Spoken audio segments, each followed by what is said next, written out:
स्वाति रायना और जी बिजनेस पर अब वक्त हो गया है खबर चालीसा का। दिन भर की सारी खबरें दिखाएंगे फटाफट। शुरुआत होगी कारोबार जगत की खबरों से, फिर राजनीति बुलेटिन के दूसरे हिस्से में होंगी राज्यों की तमाम बड़ी खबरें, स्पोर्ट्स, एंटरटेनमेंट के साथ ही दुनिया जहान का हाल भी। शुरुआत कर लेते हैं कारोबार की खबरों के साथ। बाजार ने आज की शुरुआत कमजोरी के साथ तो की, लेकिन कारोबारी दिन के आगे बढ़ने के साथ ही इसमें निचले स्तरों से सुधार आना शुरू हुआ और अंत में निफ्टी और सेंसेक्स अच्छी बढ़त के साथ बंद होने में कामयाब रहे।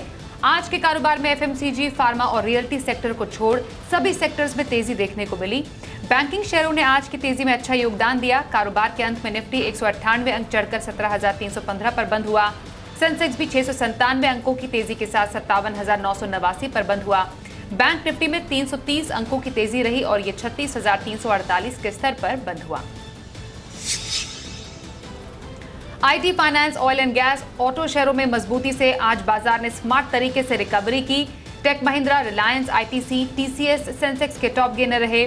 निफ्टी आईटी करीब 2%, निफ्टी ऑटो में 101.2%, निफ्टी फाइनेंशियल इंडेक्स में करीब 1% और निफ्टी मेटल करीब 0.5% की बढ़त के साथ बंद हुए। दिग्गज शेयरों के साथ ही मिड कैप और स्मॉल कैप शेयरों में भी खरीदारी दिखी। लोगों को आज लगा महंगाई का डबल झटका। पेट्रोल डीजल के साथ घरेलू एलपीजी सिलेंडर भी महंगा हो गया है। 133 दिनों के बाद पेट्रोल और डीजल के दाम में 80 पैसे प्रति लीटर बढ़ोतरी की गई।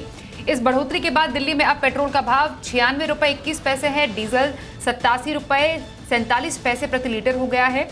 मुंबई में पेट्रोल का भाव 110 रुपए 82 पैसे जबकि डीजल का भाव 95 रुपए प्रति लीटर पर पहुंच गया है। घरेलू गैस सिलेंडर की कीमतों में भी 50 रुपए का इजाफा हुआ है। दिल्ली में अब 14.2 किलो का बिना सब्सिडी वाला सिलेंडर 949 रुपए 50 पैसे में मिलेगा। रेटिंग एजेंसी फिच ने अगले वित्त वर्ष के लिए भारत के ग्रोथ अनुमान को 10.3% से घटाकर 8.5% कर दिया है। रूस यूक्रेन युद्ध के बाद क्रूड की कीमतों में आए तेजी को देखते हुए फिच ने फैसला लिया। एजेंसी ने कहा कि कोरोना के ओमिक्रॉन वेरिएंट के असर कम होने के चलते प्रतिबंधों में ढील दी गई, जिससे इस साल जून तिमाही में जीडीपी ग्रोथ में तेजी लाने के लिए मंच तैयार हुआ। फिच ने अपने ग्लोबल आउटलुक में अनुमान दिया है कि महामारी के बाद जो रिकवरी आ रही है उस पर जियोपॉलिटिकल स्थिति का असर देखा जा रहा है। इसका असर विश्व की कई इकोनॉमी पर आ रहा है और इससे भारत भी अछूता नहीं है। टाटा मोटर्स ने अपने सभी कमर्शियल व्हीकल्स की कीमतों में 2 से 2.5% की बढ़ोतरी का ऐलान किया है और ये बढ़ी हुई कीमतें 1 अप्रैल से लागू होंगी। कंपनी ने कहा कि अलग अलग मॉडल्स और वेरिएंट पर कीमतें अलग अलग बढ़ेंगी। टाटा मोटर्स ने कहा कि कीमतों में ये बढ़ोतरी जरूर हो गई थी और जरूरी थी काफी ज्यादा। कंपनी के मुताबिक स्टील, एल्यूमिनियम और मेटल्स की कीमतों में बढ़ोतरी के अलावा कच्चे माल की लागत बढ़ने से ये फैसला लिया गया है। Tata Motors commercial vehicle segment में अग्रणी कंपनी है और टॉप 3 पैसेंजर व्हीकल कंपनियों में शामिल है। देश की दिग्गज real estate company Hiranandani group से जुड़े 24 ठिकानों पर इनकम टैक्स विभाग ने छापेमारी की है। सूत्रों के मुताबिक ये छापेमारी विदेशी संपत्ति से जुड़े एक मामले के सिलसिले में हुई है। सूत्रों ने बताया है कि मुंबई, चेन्नई और बेंगलुरु में स्थित कंपनी के ठिकानों पर छापेमारी की गई। हीरानंदानी ग्रुप ने इस मामले में टिप्पणी करने से इंकार कर दिया। भारत की दिग्गज मसाला कंपनी एमडीएच ने कंपनी की बिक्री की खबरों का खंडन किया है। कंपनी ने साफ कहा है कि इस तरह की फेक न्यूज पर भरोसा न किया जाए। आपको बताएं कि एमडीएच की बिकने की खबरें थी और ये कहा गया था कि एचयूएल इसे खरीदने की दौड़ में शामिल है। एक रिपोर्ट में भी दावा किया गया था कि हिंदुस्तान यूनिलीवर एमडीएच मसाला बनाने वाली कंपनी महाश्यान दी हट्टी के मेजॉरिटी स्टेक खरीदने के लिए कंपनी से बातचीत कर रही है। एमडीएच मसाला कंपनी की शुरुआत महाशय धर्मपाल गुलाटी ने एक छोटा सा खोखा लगाकर की थी। केंद्रीय सड़क परिवहन मंत्री नितिन गडकरी ने भारत की सड़कों को अमेरिका जैसा बनाने का वादा किया है। लोकसभा में गडकरी ने कहा कि अमेरिका की सड़कें इसलिए अच्छी नहीं हैं क्योंकि वो अमीर हैं। उन्होंने कहा कि अमेरिका अमीर जरूर है क्योंकि वहां की सड़कें अच्छी हैं। उन्होंने ऐलान किया कि भारत को समृद्ध बनाने के लिए दिसंबर 2024 से पहले भारत का सड़क ढांचा अमेरिका जैसा होगा। American roads are not good because America is rich, but America is rich because American roads are good. और मैं इसी बात पर भारत को आत्मनिर्भर भारत बनाने का, सुखी, समृद्ध, संपन्न, शक्तिशाली हिंदुस्तान बनाने का जो संकल्प प्रधानमंत्री मोदी जी ने किया है, उसके आधार पर मैं इस सदन को विश्वास दिलाना चाहता हूं कि 2024 समाप्त होने के पहले हिंदुस्तान का रोड इंफ्रास्ट्रक्चर अमेरिका के बराबर होगा। केंद्र सरकार ने राज्यसभा में बताया कि भगोड़े विजय माल्या, नीरव मोदी और मेहुल चोकसी की अब तक 19,000 करोड़ रुपए की संपत्ति जब्त की जा चुकी है। लिखित जवाब में वित्त राज्य मंत्री पंकज चौधरी ने यह जानकारी दी है। वित्त राज्य मंत्री ने बताया कि विजय माल्या, नीरव मोदी और मेहुल चोकसी ने अपनी कंपनियों के जरिए सरकारी बैंकों को कुल 22,585 करोड़ रुपए का चूना लगाया है। वित्त राज्य मंत्री ने बताया कि इन 19,111 करोड़ रुपए में से 15,113 करोड़ रुपए की संपत्ति सरकारी बैंकों को वापस दी जा चुकी है। उन्होंने बताया कि बैंकों को कुल नुकसान का 66% वापस सौंप दिया गया है। दुनिया की सबसे बड़ी ई-कॉमर्स कंपनी अलीबाबा ने अपने शेयर बायबैक की राशि को $15 अरब से बढ़ाकर $25 अरब करने का ऐलान किया है। इसके बाद इसके शेयरों में 11% का तगड़ा उछाल देखा गया। अलीबाबा ने अपने शेयरों की गिरती कीमत को थामने के लिए शेयर बायबैक की राशि बढ़ाने का यह फैसला लिया। चीन की सरकार की ओर से टेक कंपनियों के खिलाफ की गई सख्ती के बाद अलीबाबा के शेयर की कीमत आधी से भी अधिक घट गई। अलीबाबा शेयर बायबैक के जरिए कंपनी में निवेशकों के भरोसे को बढ़ाना चाहती है। महाराष्ट्र के मुख्यमंत्री उद्धव ठाकरे के साले श्रीधर पाटनकर से जुड़े पुष्पक ग्रुप पर ईडी ने बड़ी कार्रवाई की है। ईडी ने ठाणे स्थित नीलांबरी अपार्टमेंट के 11 फ्लैट सील कर दिए हैं। ईडी के मुताबिक इन फ्लैट्स की कीमत 6 करोड़ 45 लाख है। श्रीधर पाटनकर मुख्यमंत्री उद्धव ठाकरे की पत्नी रश्मि ठाकरे के भाई हैं। ईडी के मुताबिक एजेंसी ने पुष्पक बुलियन और समूह की कंपनियों के खिलाफ साल 2017 में मनी लॉन्ड्रिंग का मामला दर्ज किया। श्रीधर पाटनकर के खिलाफ ईडी की कार्रवाई को शिवसेना ने राजनीति से प्रेरित बताया है। जहां बीजेपी के शासन नहीं है या बीजेपी सत्ता से दूर हो गई है, ऐसे पश्चिम बंगाल, महाराष्ट्र, तमिलनाडु, झारखंड, छत्तीसगढ़, ऐसे राज्यों में इस प्रकार से केंद्रीय जांच एजेंसी जोरदार तरीके से कार्रवाई कर रही है। और बड़े राज्यों में लगता है ईडी ने अपना कार्यालय बंद कर दिया है। राजधानी दिल्ली में अब तीनों नगर निगम एक होंगे। दिल्ली के तीनों निगमों को एक करने के बिल पर मोदी कैबिनेट ने मुहर लगा दी है। अब इसी हफ्ते ये बिल संसद में लाया जा सकता है। संसद में बिल पास होने के बाद दिल्ली में 3 की जगह सिर्फ 1 मेयर होगा। आपको बताएं कि साल 2012 में नगर निगम चुनाव से पहले दिल्ली नगर निगम को 3 भागों में बांटा गया था। फिलहाल दिल्ली में नॉर्थ, साउथ और ईस्ट के आधार पर निगम है। तीनों निगमों को एक किए जाने के बाद अब राज्य चुनाव आयोग को वार्ड का आरक्षण फिर से तैयार करना होगा, क्योंकि अभी रोटेशन की ये प्रक्रिया तीनों निगमों के हिसाब से हुई है।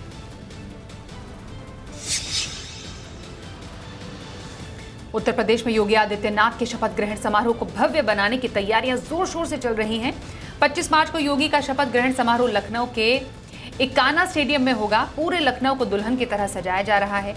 आपको बताएं कि योगी आदित्यनाथ ने विधान परिषद की सदस्यता से इस्तीफा दे दिया है। खबर है कि इस बार योगी सरकार में 55 में से 60 मंत्री बनाए जा सकते हैं और मंत्रिमंडल में सहयोगियों को भी जगह दी जाएगी, क्योंकि कैबिनेट की रूपरेखा इस बार मिशन 2024 लोकसभा चुनाव को देखते हुए तैयार की जा रही है। समाजवादी पार्टी के अध्यक्ष अखिलेश यादव ने लोकसभा की सदस्यता से इस्तीफा दे दिया है। वो आजमगढ़ से 2019 में लोकसभा चुनाव जीते थे। इसके साथ ही पार्टी नेता आजम खान ने भी संसद की सदस्यता से अपना इस्तीफा दिया है। आपको पता है अखिलेश यादव ने हाल में यूपी विधानसभा चुनाव में करहल सीट से जीत हासिल की है। अब उन्होंने लोकसभा से इस्तीफा देकर विधानसभा में विपक्ष की भूमिका निभाने का फैसला किया है। सूत्रों का यह कहना है कि अखिलेश ने यह फैसला अपने पिता और समाजवादी पार्टी के वरिष्ठ नेता मुलायम सिंह यादव के कहने पर लिया है। अब वो अपना पूरा ध्यान एमएलसी चुनाव पर लगाने वाले हैं। बीएसपी प्रमुख मायावती ने मुलायम सिंह यादव और अखिलेश यादव पर बीजेपी से मिलीभगत का आरोप लगाया है। उन्होंने कहा कि बीजेपी से बीएसपी नहीं बल्कि सपा संरक्षक मुलायम सिंह मिले हुए हैं। मायावती ने कहा कि उन्होंने पिछले शपथ ग्रहण समारोह में अखिलेश को बीजेपी से आशीर्वाद भी दिलाया था और अब अपने काम के लिए एक सदस्य को बीजेपी में भेज दिया है। मायावती ने मुलायम सिंह की छोटी बहू अपर्णा का नाम नहीं लिया, हालांकि उनका इशारा उन्हीं की तरफ माना जा रहा है। दरअसल कल अखिलेश यादव ने सपा की हार के लिए बीएसपी को जिम्मेदार ठहराया था। पश्चिम बंगाल के बीरभूम जिले के रामपुर हाट इलाके में सत्तारूढ़ टीएमसी नेता की हत्या के बाद भड़की हिंसा और आगजनी ने बड़ी घटना का रूप ले लिया है। हत्या से गुस्साए टीएमसी समर्थकों ने घटना के कुछ घंटे बाद हमले के संदिग्धों के घरों में आग लगा दी, जिसमें 8 लोगों की झुलस कर मौत हुई। पुलिस ने मौके से कई शव बरामद किए हैं। इस घटना से व्यापक तनाव का माहौल है। जिले के वरिष्ठ पुलिस अधिकारी घटनास्थल पर हैं। तनाव को देखते हुए इलाके में बड़ी संख्या में अतिरिक्त पुलिस बलों की तैनाती की गई है। तृणमूल कांग्रेस के कब्जे वाली बरशल ग्राम पंचायत के उप प्रमुख भादु शेख की सोमवार शाम बम से हमला कर हत्या कर दी गई थी। राज्यपाल जगदीप धनखड़ ने बंगाल के बीरभूम जिले में हुई हिंसक वारदात की कड़े शब्दों में निंदा की है। उन्होंने कहा यह घटना दर्शाती है कि बंगाल में आतंक और अराजकता की संस्कृति है। उन्होंने राज्य के मुख्य सचिव से घटना पर जानकारी मांगी। राज्यपाल ने ट्वीट कर कहा कि रामपुर हाट में हुई बर्बरता देखकर वो काफी दुखी हैं और चिंतित भी। राज्यपाल ने मृतकों के परिजनों के प्रति संवेदना जाहिर की है। इस बीच केंद्रीय गृह मंत्रालय ने राज्य की ममता सरकार से इस हिंसा मामले में रिपोर्ट मांगी है। दिल्ली को लगातार चौथे साल दुनिया की सबसे प्रदूषित राजधानी घोषित किया गया है। स्विस संगठन IQAIR की ओर से तैयार की गई विश्व वायु गुणवत्ता की रिपोर्ट आज जारी की गई। रिपोर्ट के मुताबिक दिल्ली के बाद बांग्लादेश की राजधानी ढाका और चाड की राजधानी अनजामेना, ताजिकिस्तान की राजधानी दुशांबे और ओमान की राजधानी मस्कट सबसे प्रदूषित राजधानियां हैं। सेंट्रल और साउथ एशिया के सबसे प्रदूषित 15 शहरों में से 12 तो भारत में ही हैं। रिपोर्ट में यह भी कहा गया है कि सबसे खराब वायु गुणवत्ता वाले 50 शहरों में से 35 शहर भारत में हैं। बिहार के पूर्व मुख्यमंत्री और चारा घोटाला मामले में सजा काट रहे लालू प्रसाद यादव को बेहतर इलाज के लिए रांची से दिल्ली के एम्स भेज दिया गया है। लालू यादव के स्वास्थ्य में लगातार गिरावट को देखते हुए उन्हें एम्स भेजने का फैसला किया गया है।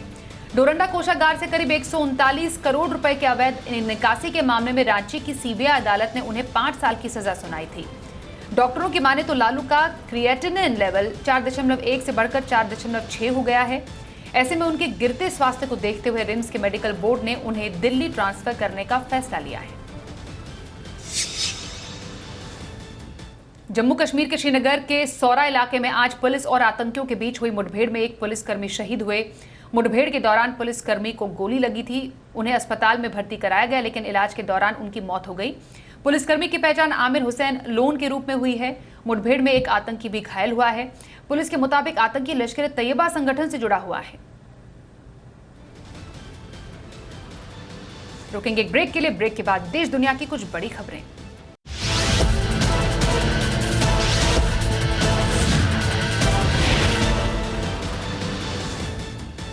आइए अब देखते हैं देश दुनिया की कुछ बड़ी खबरें। देश की सेंट्रल यूनिवर्सिटी में दाखिले को लेकर यूजीसी ने बड़ा ऐलान किया है। यूजीसी चेयरमैन एम जगदीश मामीडाला के मुताबिक सभी 45 केंद्रीय विश्वविद्यालयों के ग्रेजुएट कोर्स में दाखिले के लिए जुलाई के पहले हफ्ते में कॉमन यूनिवर्सिटी एंट्रेंस टेस्ट कराया जाएगा। Common university entrance test national testing agency की तरफ से आयोजित किया जाएगा। CUET पैटर्न जल्दी ही जारी कर दिया जाएगा। अप्रैल के पहले हफ्ते से ही परीक्षा के लिए रजिस्ट्रेशन प्रक्रिया शुरू कर दी जाएगी। यूनिवर्सिटी के ग्रेजुएट कोर्सेज में दाखिला CUET स्कोर के आधार पर होगा। इसमें 12वीं बोर्ड के परिणामों का कोई वेटेज नहीं मिलेगा। हरियाणा विधानसभा ने धर्मांतरण कराने के खिलाफ विधेयक को पास कर दिया है। कांग्रेस ने विधेयक पर विरोध जताते हुए सदन से वॉकआउट किया। हरियाणा गैर कानूनी धर्मांतरण रोकथाम विधेयक के मुताबिक अगर लालच, बल या धोखाधड़ी के जरिए धर्म परिवर्तन किया जाता है तो 1 से 5 साल तक की सजा और कम से कम 1 लाख रुपए के जुर्माने का प्रावधान है। इसी तरह के विधेयक हाल में बीजेपी शासित मध्य प्रदेश, उत्तर प्रदेश और हिमाचल प्रदेश में पारित किए गए थे। पंजाब के मुख्यमंत्री भगवंत मान ने राज्य में एडहॉक पर काम कर रहे ग्रुप C और ग्रुप D के 35,000 कर्मचारियों को पक्का करने की घोषणा की है।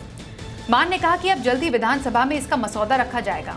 मंजूरी के बाद इन कर्मचारियों को रेगुलर करने की प्रक्रिया शुरू कर दी जाएगी। सीएम मान ने साफ कर दिया कि पंजाब में आम आदमी पार्टी की सरकार कॉन्ट्रैक्ट और आउटसोर्सिंग सिस्टम बंद करेगी। मान ने कहा कि वो नई जॉब भी क्रिएट करेंगे, लेकिन पहले कच्चे कर्मचारी पक्के करेंगे।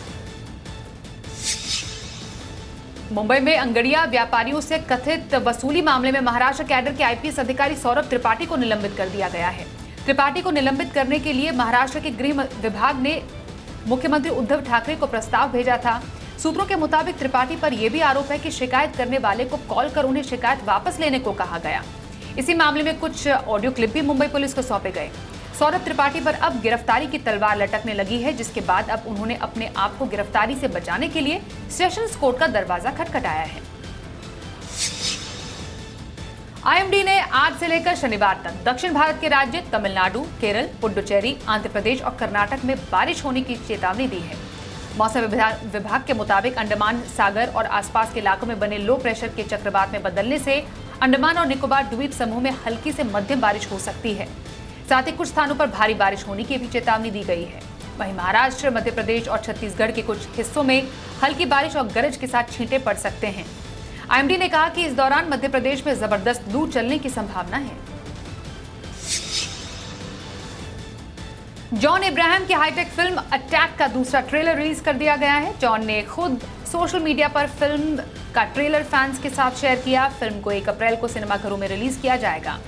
लक्ष्य राज आनंद के डायरेक्शन में बनी इस एक्शन फिल्म में जैकलिन फर्नांडिस, रकुलप्रीत सिंह, प्रकाश राज और रत्ना पाठक शाह शामिल हैं। जॉन इस फिल्म में एक सुपर सोल्जर की भूमिका में नजर आएंगे। फिल्म रनवे 34 का ट्रेलर रिलीज हो चुका है। ट्रेलर में दिखाया गया है कि अजय देवगन एक कमर्शियल पायलट के रोल में हैं और वो 35,000 फीट की ऊंचाई में खराब मौसम के बीच फ्लाइट के पैसेंजर्स की जान बचा रहे हैं। इस फिल्म में अजय के अलावा रकुलप्रीत सिंह एक महिला पायलट के रोल में है, वहीं अमिताभ बच्चन एक सीनियर ऑफिसर के रोल में हैं। ये फिल्म ईद के मौके पर 29 अप्रैल को रिलीज होगी। 11 मार्च को सिनेमाघरों में रिलीज हुई कश्मीर फाइल्स ने दूसरे हफ्ते में भी धमाल मचा रखा है। सोमवार को फिल्म ने करीब 13 करोड़ रुपए का कलेक्शन किया। वहीं फिल्म ने 11 दिन में अब तक करीब 180 करोड़ रुपए का बिजनेस कर लिया है। ट्रेड एक्सपर्ट्स के मुताबिक ये फिल्म जल्द ही 200 करोड़ का आंकड़ा भी पार कर लेगी। द कश्मीर फाइल्स ने सूर्यवंशी, 83 और हॉलीवुड की बड़ी फिल्म स्पाइडरमैन को रिकॉर्ड मार्जिन से पीछे छोड़ दिया है। अप्रैल के महीने में बॉक्स ऑफिस पर महाटक्कर होने वाली है। एक साथ 3 बड़ी फिल्में रिलीज हो रही हैं, जहां साउथ के 2 दिग्गज सुपरस्टार यश और विजय की फिल्म होगी, तो वहीं बॉलीवुड से टक्कर देंगे शाहिद कपूर। यश की फिल्म KGF चैप्टर 2 जहां 14 अप्रैल को रिलीज हो रही है, तो तमिल सुपरस्टार विजय की फिल्म बीस्ट 13 अप्रैल को दस्तक देगी। इन दोनों से लोहा लेगी शाहिद कपूर की क्रिकेट ड्रामा जर्सी, जो साउथ फिल्म की ही रीमेक है। गली बॉय फेम रैपर धर्मेश परमार उर्फ MC तोड़फोड़ का निधन हो गया है। धर्मेश की मौत की जानकारी उनके बैंड स्वदेशी मूवमेंट ने सोशल मीडिया पर दी। धर्मेश की मौत किस वजह से हुई, अभी ये जानकारी सामने नहीं आई है। खबर सामने आते ही रणवीर सिंह ने धर्मेश के निधन पर शोक व्यक्त किया। रणवीर के अलावा डायरेक्टर जोया अख्तर और को-स्टार सिद्धांत चतुर्वेदी ने भी सोशल मीडिया पर शोक जाहिर किया। भारत ने महिला वर्ल्ड कप के 22वें मैच में बांग्लादेश को 110 रन से हरा दिया है। बांग्लादेश के सामने 230 रन का टारगेट था, जिसके जवाब में टीम 119 रन पर ऑल आउट हुई। टीम इंडिया की बांग्लादेश के खिलाफ ये लगातार 5वीं जीत है। इस जीत के साथ ही भारत महिला वर्ल्ड कप की पॉइंट्स टेबल में 6 अंकों के साथ तीसरे पायदान पर पहुंच चुकी है। अब भारत को अपना बचा हुआ एकमात्र मुकाबला 27 मार्च को साउथ अफ्रीका के खिलाफ खेलना है। इसी के साथ भारतीय टीम ने सेमीफाइनल का दावा अब मजबूत कर लिया है। मुंबई इंडियंस के कप्तान रोहित शर्मा ने अपनी टीम के लिए फोटोशूट करवाया है। इस दौरान वो अपनी बेटी के साथ डांस करते हुए नजर आए। रोहित ने अपने इंस्टाग्राम पर फोटोशूट का behind the scenes video share किया। उन्होंने कैप्शन में लिखा, कैंपेन का वो हिस्सा जो आप देख नहीं पाते। इसके अलावा वीडियो में रोहित कैमरामैन के साथ हंसी मजाक करते हुए नजर आ रहे हैं। बेटी के साथ हिटमैन के डांस का वीडियो सोशल मीडिया पर काफी वायरल हो रहा है। लाहौर टेस्ट में पाकिस्तान की बेहतरीन बल्लेबाजी नजर आई है। ऑस्ट्रेलिया के खिलाफ पाकिस्तान ने दूसरे दिन का खेल खत्म होने तक 1 विकेट पर 90 रनों का स्कोर खड़ा किया है। पाकिस्तान के बल्लेबाज अब्दुल्लाह शफीक 45, अजहर अली 30 रन बनाकर क्रीज पर हैं। पहली पारी के आधार पर पाकिस्तान की टीम ऑस्ट्रेलिया से अभी 301 रन पीछे है। बांग्लादेश के खिलाफ अंतिम वनडे मुकाबले से पहले दक्षिण अफ्रीकी टीम को एक बड़ा झटका लगा है। हैमस्ट्रिंग की चोट से परेशान वैन पार्नेल अंतिम वनडे मुकाबले से बाहर हो गए हैं। दोनों टीमों ने 3 मैचों की सीरीज में अब तक खेले गए 2 मुकाबलों में 1-1 जीत दर्ज की है। 32 साल के गेंदबाज वैन को दूसरे वनडे मैच के दौरान चोट लग गई। दूसरे वनडे मुकाबले को दक्षिण अफ्रीकी टीम ने 7 विकेट के अंतर से जीता था। श्रीलंका के पूर्व तेज गेंदबाज लसिथ मलिंगा IPL के लिए बतौर गेंदबाजी कोच राजस्थान रॉयल्स में शामिल होने को लेकर काफी उत्साहित हैं। मलिंगा का कहना है कि इस टीम में कृष्णा और नवदीप सैनी के रूप में एक शानदार ग्रुप है, जो भविष्य में अंतर्राष्ट्रीय स्टार बन सकते हैं। राजस्थान रॉयल्स में शामिल होने के बाद मलिंगा ने कहा कि कोचिंग में जाना और युवा खिलाड़ियों को अपना अनुभव देना उनके लिए नया अनुभव होगा। रूस की ओर से लगातार बमबारी के बीच यूक्रेन के राष्ट्रपति ने नाटो देशों को डरपोक बताया है। जेलेंस्की का कहना है कि नाटो देश रूस से डरते हैं, इसलिए वो उनका साथ नहीं दे रहे। एक इंटरव्यू के दौरान उन्होंने रूस को भी चेतावनी दी। यूक्रेन के राष्ट्रपति ने कहा कि हम झुकेंगे नहीं, रूस का अल्टीमेटम मानना असंभव है। अगर यूक्रेन पर कब्जा करना है तो सभी लोगों को मारकर रूस उनके देश पर कब्जा कर ले। इस युद्ध को जेलेंस्की ने दूसरे विश्व युद्ध से भी ज्यादा खराब बताया। उन्होंने ये भी कहा कि देश को बचाने के लिए सब कुछ करना पड़ेगा, सभी यूक्रेनी लड़ें और एक दूसरे की मदद करें। रूस यूक्रेन के बीच जंग का असर आम जनता पर दिख रहा है। यूक्रेन के लोग देश छोड़ रहे हैं तो दूसरी तरफ रूस में महंगाई बढ़ती जा रही है। रूस में शक्कर की कीमत 31% तक बढ़ गई है। ऐसे में लोग शक्कर खरीदने के लिए एक दूसरे पर टूट पड़ रहे हैं और ऐसा एक वीडियो सामने आया है और काफी वायरल भी हो रहा है, जिसमें शक्कर पाने के लिए लोग एक दूसरे को धक्का देते नजर आ रहे हैं। यूक्रेन पर हमले के बाद कई देशों ने रूस पर प्रतिबंध लगाए हैं। इसके चलते रूस के कई स्टोर पर हर ग्राहक के लिए सिर्फ 10 किलो शक्कर खरीदने की सीमा तय की गई है। माना ही जा रहा है यही वजह है कि इस तरह की घटनाएं सामने आ रही हैं। भारत और रूस के बीच क्रूड ऑयल डील पर अमेरिका की घबराहट देखने को मिल रही है। अमेरिकी राष्ट्रपति जो बाइडेन ने अपनी नाराजगी जताते हुए कहा कि भारत हमारा प्रमुख सहयोगी है, लेकिन यूक्रेन पर रूस के हमले पर उसका रुख कुछ हद तक अस्थिर रहा है। बाइडेन ने कहा कि इस सौदे से भारत अमेरिका के संबंधों में भरोसा घटेगा। अमेरिकी राष्ट्रपति ने कहा कि क्वाड में अमेरिका, जापान, भारत और ऑस्ट्रेलिया सदस्य हैं। इनमें से अमेरिका, जापान और ऑस्ट्रेलिया ने रूस पर प्रतिबंध लगाए हैं, जबकि भारत ने रूस पर न तो कोई प्रतिबंध लगाए और न ही दुनिया के अन्य देशों के लगाए प्रतिबंधों को फॉलो कर रहा है। पाकिस्तान के प्रधानमंत्री इमरान खान ने एक बार फिर कश्मीर राग आलापा है। इस्लामिक सहयोग संगठन की बैठक में इमरान ने एक बार फिर कश्मीर का मुद्दा उठाया। हालांकि इस दौरान चीन में उइगर मुसलमानों पर हो रहे अत्याचारों पर उनकी जुबान बंद रही। वहीं ओआईसी की बैठक में सऊदी अरब ने भी कश्मीर को लेकर बयान दिया। सऊदी अरब के विदेश मंत्री प्रिंस फैजल बिन फरहान ने कहा कि उनका देश कश्मीर के लोगों के साथ है। उन्होंने कहा, हम कश्मीर विवाद के न्याय संग समाधान तक पहुंचने के अंतर्राष्ट्रीय प्रयास का समर्थन करते हैं। इजरायल और भारत के राजनयिक रिश्तों के 30 साल पूरे होने को हैं और इस मौके पर इजरायल के प्रधानमंत्री अप्रैल के पहले सप्ताह में भारत के दौरे पर रहेंगे। पीएम नरेंद्र मोदी ने नफ्ताली बेनेट को भारत आने का निमंत्रण भेजा था। यात्रा का मकसद दोनों देशों के बीच रणनीतिक गठबंधन को आगे बढ़ाना और द्विपक्षीय संबंधों का विस्तार कराना है। इसके अलावा दोनों नेता इनोवेशन, अर्थव्यवस्था, रिसर्च एंड डेवलपमेंट, कृषि और अन्य मुद्दों सहित विभिन्न क्षेत्रों में सहयोग को मजबूत करने पर चर्चा करेंगे। खबर 40 में बस इतना ही। रुकेंगे एक ब्रेक के लिए, देखते रहिए जी।